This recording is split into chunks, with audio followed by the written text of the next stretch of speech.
आदम की वंशावली। आदम की वंशावली यह है कि परमेश्वर ने मनुष्य की सृष्टि की, तब अपने ही स्वरूप में उसको बनाया। उसने नर और नारी करके मनुष्य की सृष्टि की और उन्हें आशीष दी, और उनकी सृष्टि के दिन उनका नाम आदम रखा।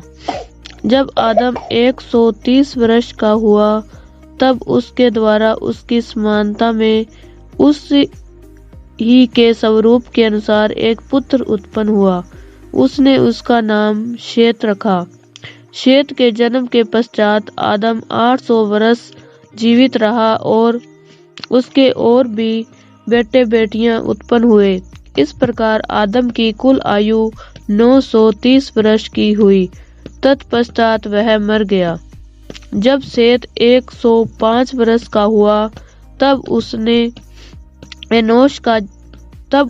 एनोश का जन्म हुआ। एनोश के जन्म के पश्चात शेत 807 वर्ष जीवित रहा और उसके और भी बेटे बेटियां उत्पन्न हुई।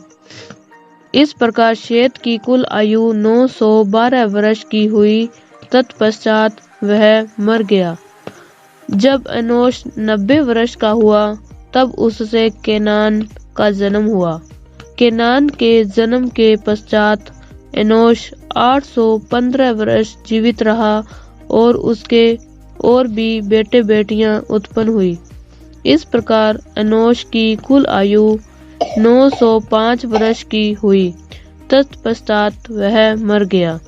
जब केनान 70 वर्ष का हुआ, तब उससे महललेल का जन्म हुआ। महललेल के जन्म के पश्चात केनान 840 वर्ष जीवित रहा और उसके और भी बेटे बेटियां उत्पन्न हुई। इस प्रकार केनान की कुल आयु 910 वर्ष की हुई। तत्पश्चात वह मर गया। जब महललेल 65 वर्ष का हुआ, तब उससे येरेद का जन्म हुआ। येरेद के जन्म के पश्चात महललेल 830 वर्ष जीवित रहा और उसके और भी बेटे बेटियां उत्पन्न हुई।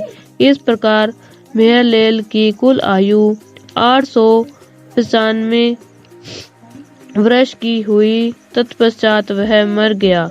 जब जेरेद 162 वर्ष का हुआ, तब उससे हेनोन का जन्म हुआ। हेनोन के जन्म के पश्चात येरेद 800 वर्ष जीवित रहा और उसके और भी बेटे बेटियां उत्पन्न हुई। इस प्रकार येरेद की कुल आयु 962 वर्ष की हुई। तत्पश्चात वह मर गया। जब हेनोक 65 वर्ष का हुआ, तब उससे मतुसलेह का जन्म हुआ। मतुसलेह के जन्म के पश्चात हेनोक 300 वर्ष तक परमेश्वर के साथ साथ चलता रहा और उसके और भी बेटे बेटियां उत्पन्न हुई। इस प्रकार हेनोक की कुल आयु 365 वर्ष की हुई। हेनोक परमेश्वर के साथ साथ चलता था, फिर वह लोप हो गया क्योंकि परमेश्वर ने उसे उठा लिया। जब मतुसलेह 147 वर्ष का हुआ, तब उससे लेमेक का जन्म हुआ। लेमेक के जन्म के पश्चात मतुसलेह 782 वर्ष जीवित रहा और उसके और भी बेटे बेटियां उत्पन्न हुई। इस प्रकार मतुसलेह की कुल आयु 969 वर्ष की हुई। तत्पश्चात वह मर गया। जब लेमेक 182 वर्ष का हुआ, तब उससे एक पुत्र उत्पन्न हुआ। उसने यह कहकर उसका नाम नहू रखा, यहोवा ने जो पृथ्वी को शाप दिया है उसके विषय यह लड़का हमारे काम में और उस कठिन परिश्रम में जो हम करते हैं हमको शांति देगा। नूह के जन्म के पश्चात लेमेक 595 वर्ष जीवित रहा और उसके और भी बेटे बेटियां उत्पन्न हुई।